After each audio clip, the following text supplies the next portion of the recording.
This video is a little bit unusual in that I'm really talking about something you can do in your own life.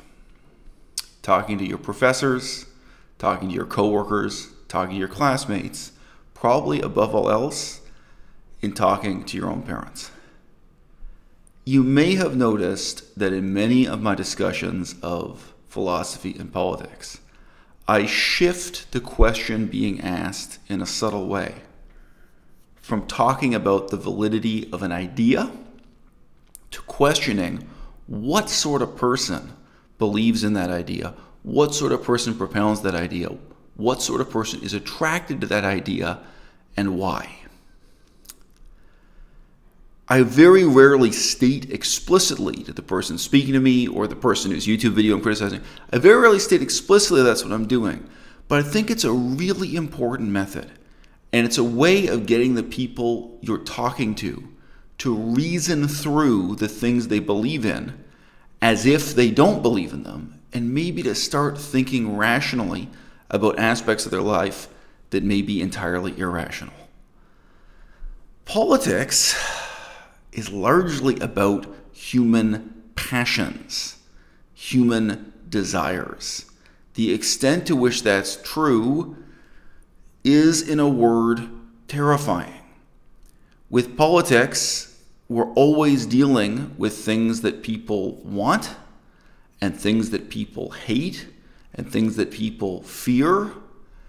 And the academic discipline of political science does a very good job of creating this veneer of rationality, of taking unreasonable things and presenting them in reasonable terms. But when you're actually at the dinner table with your own parents and they're stating things to you that are not just factually wrong, but you know that they only believe in these things that you know to be wrong for bad reasons. Because let's just say you know your parents well enough. You know your parents well enough to have a feeling for the motivations that lurk behind why it is they're saying the things they're saying, why it is they believe the things they believe. You're not just looking at the facts in that sort of way.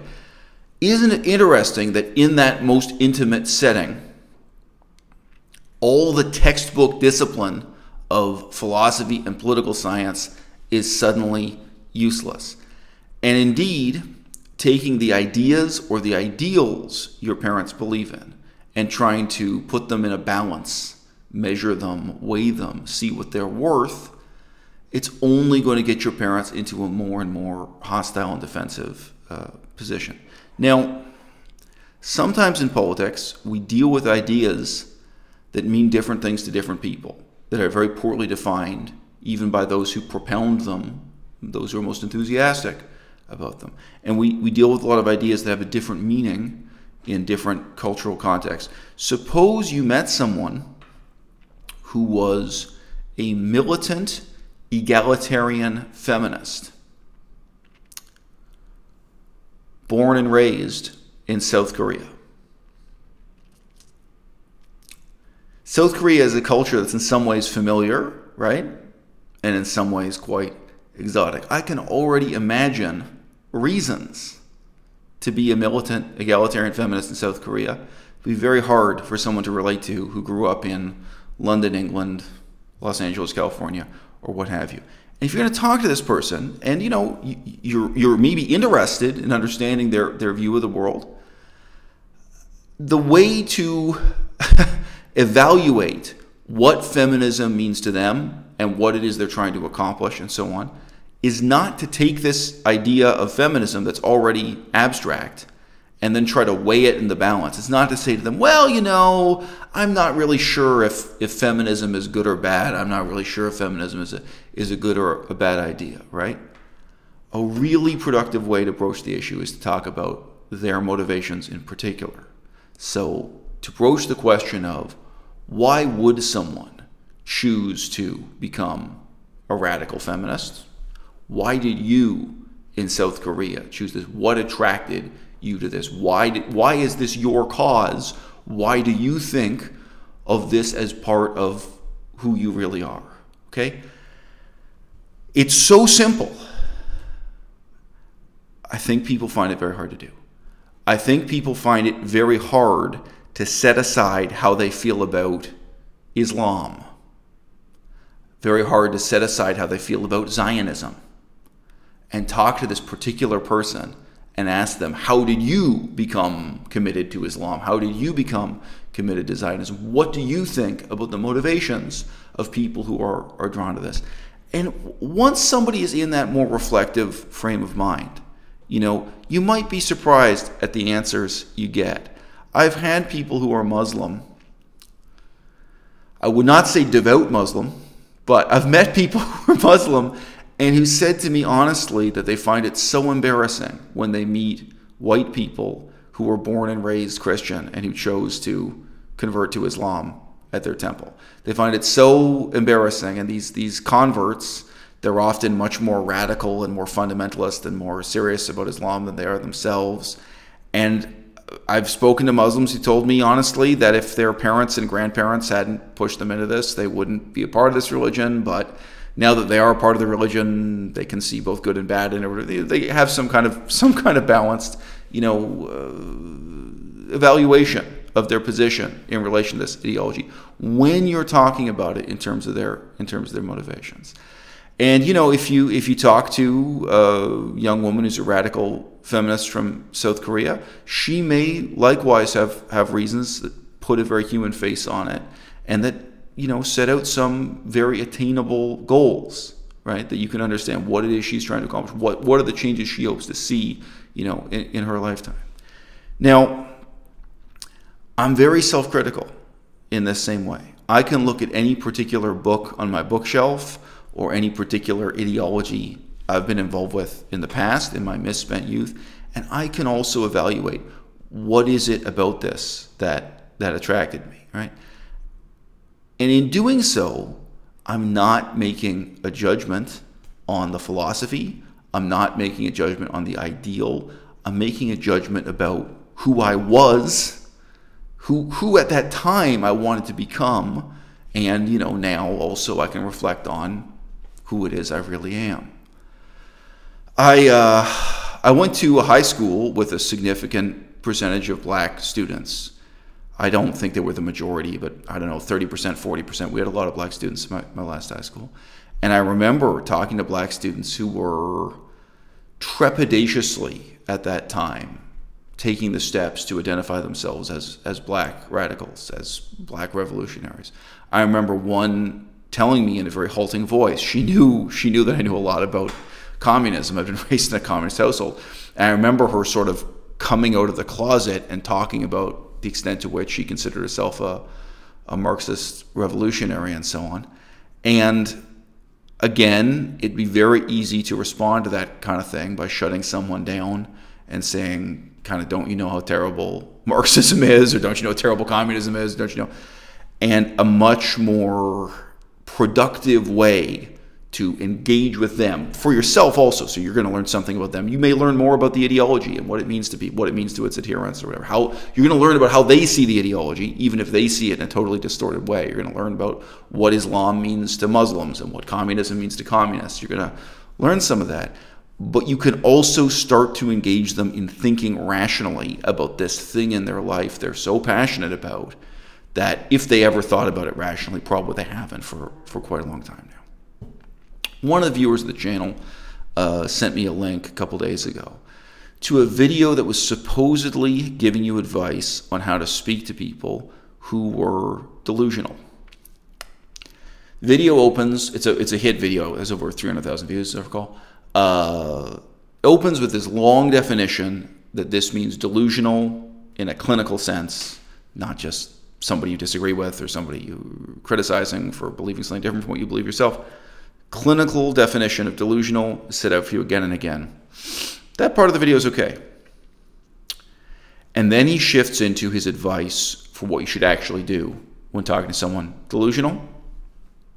I thought it was the worst advice in the world.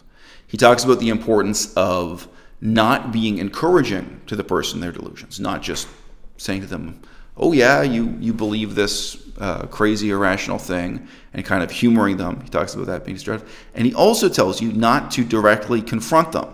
not to tell them that their delusion is wrong, because, he claims, then they will just regard you as crazy because they believe in their delusion, and if you overturn, okay. I really grew up with a father who was delusional. And I can say that he really enjoyed being delusional. Now, you know, in the category of people who are deeply delusional but still able to brush their teeth, comb their hair, and hold down a job, I think that's a pattern you'll see again and again. It's not so much that their delusions are so compulsive that they have no control over it whatsoever, because if that were true, they maybe wouldn't be brushing their teeth and holding down a 9-to-5 job, but they enjoy wallowing in their delusions, if you like. They enjoy indulging their delusions, and they enjoy exhibiting their delusions to others. And, you know, on the other hand, of course, I also have experience confronting and dealing with delusional people on the street, on the bus. These people may or may not be homeless. They may or may not be drug addicts, but people who are delusional and ranting to or talking to any stranger in those kinds of public situations. And, you know, I've several times been with other people who didn't know what to do when a crazy, apparently homeless person, you don't really know, but seemingly homeless person, starts ranting. And I handled it really well. In this situation, I really diffused the situation, addressed, and I seemed to get this person back in touch with reality by talking to them. And then, you know, we go our separate ways, but they stopped disturbing everyone else on the bus or whatever the situation is. Several times, but then there were other people around, friends or colleagues of mine, and they say, wow, like, have you studied this stuff? How do you know how to do that? And every single time I say, no, I just grew up with these parents. I grew up handling my own parents. And I take those same skills I have and I apply them to crazy homeless people from the street. That's the honest truth. I remember a crazy guy on the bus started ranting in a delusional way. Textbook, typical delusions of grandeur. He was talking about how he's a multimillionaire and he has access to these bank accounts and all these. He was obviously someone who's poverty-stricken and probably homeless. And I didn't do any of the things this video said. I didn't do any of these kind of psychological techniques. You know, I looked at him straight in the face. It was very clear I wasn't scared. Everyone else in the bus was terrified of this guy. Everyone's looking around. People are looking down at their book or looking down at their cell phone. Everyone's kind of looking out of their window. And, you know, I said to him, you're talking, but nobody's listening to you. Nobody here wants to hear what you're talking about. Do you notice that? Do you notice this guy was reading a book? This guy was, do you notice that? You know, who do you think you're talking to? Who do you think's having a conversation with you right now? What do you think these people think of you and your ideas? I was just drawing in again and again the sense that there's an audience here, there's a society, and that his evaluation of himself is not the only evaluation that matters, right? And the next step is, maybe already be there in the first step, is to ask him why he's doing this. What is motivating him to do this? Why are you telling a bunch of strangers on the bus this secret of how you made millions of dollars by taking it out of the bank account? Why, you know, what kind of person does that? Why are you doing, what's making you tell me this right now? Now, okay, I'm not going to go through too many other examples, but obviously part of the effect of that on the delusional person is that I'm very self-confident and they can hear, look, I know what's real and what's not. I'm here in reality talking to you. You seem to be in a dream, and I'm saying to you, this is the real world, not a dream. And, you know, there's a kind of contact between two worlds, one that's more real than the other. You know, about the only thing that would get my father to break out of what I would call, you know, delusional ranting. And again, it's partly because he enjoys it. He enjoys, oh, he's deceased now. He enjoyed being the center of attention. He enjoyed telling a story and feeling that other people are affirming that his story is important. Again, if it's totally delusional, totally insane, or what have you. So almost any kind of response can just affirm his ego, affirm that he's an important person telling an important story and so on. But it would stop the delusions. It would stop the ranting. if in this same way you were just going to call in the witnessing of other people, of society as a whole, where you'd say to him, in effect, no one else here wants to hear this story. Nobody thinks you know what you're talking about. Everyone can tell that you're just making this up. Everyone knows this isn't true, you know? And then again, the next step being to question his motives. You know, okay, why would you want to tell me what you just said about Joseph Stalin? Why? Why would a father say that to his son? Or, you know, and these were not all situations at home. It could literally be that we were out at a cocktail party. You know, there are other people in the room. It's like, why would you want to say that? Why would someone want to say that to this group of people? This kind of shocking, horrifying, insane thing. You're just saying, what would motivate you to do that? Now, obviously, I'm saying to you, the audience now, that this was kind of very childish, attention-seeking behavior of wanting to be the center of attention and of being willing to say terrible things in order to be the center of attention.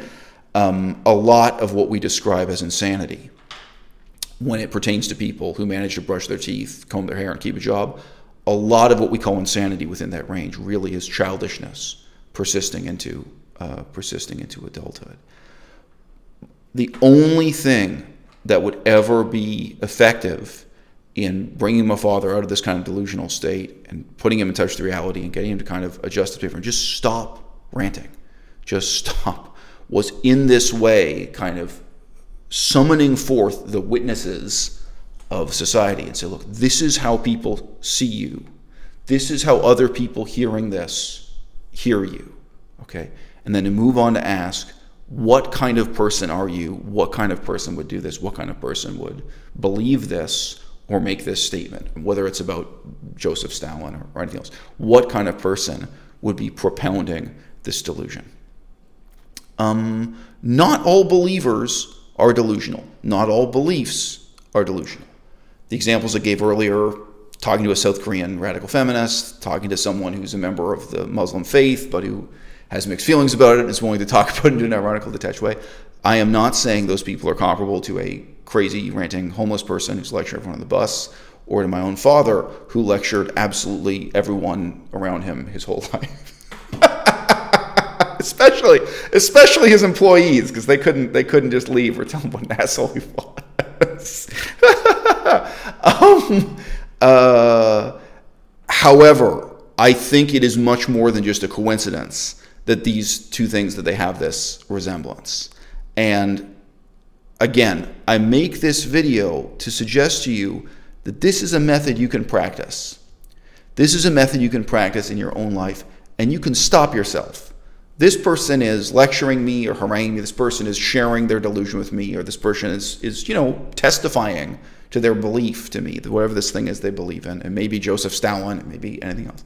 You know what? Instead of responding by questioning the belief, instead of responding by questioning whether the earth is round or the world is flat, this is someone with the delusion that the world is flat, and they understand this, you know, something like this, you know, we can start to ask the question of what kind of person would be attracted to that belief and why. What motivates you to tell me now that the earth is flat? What kind of person would believe that? What kind of person would be attracted to that?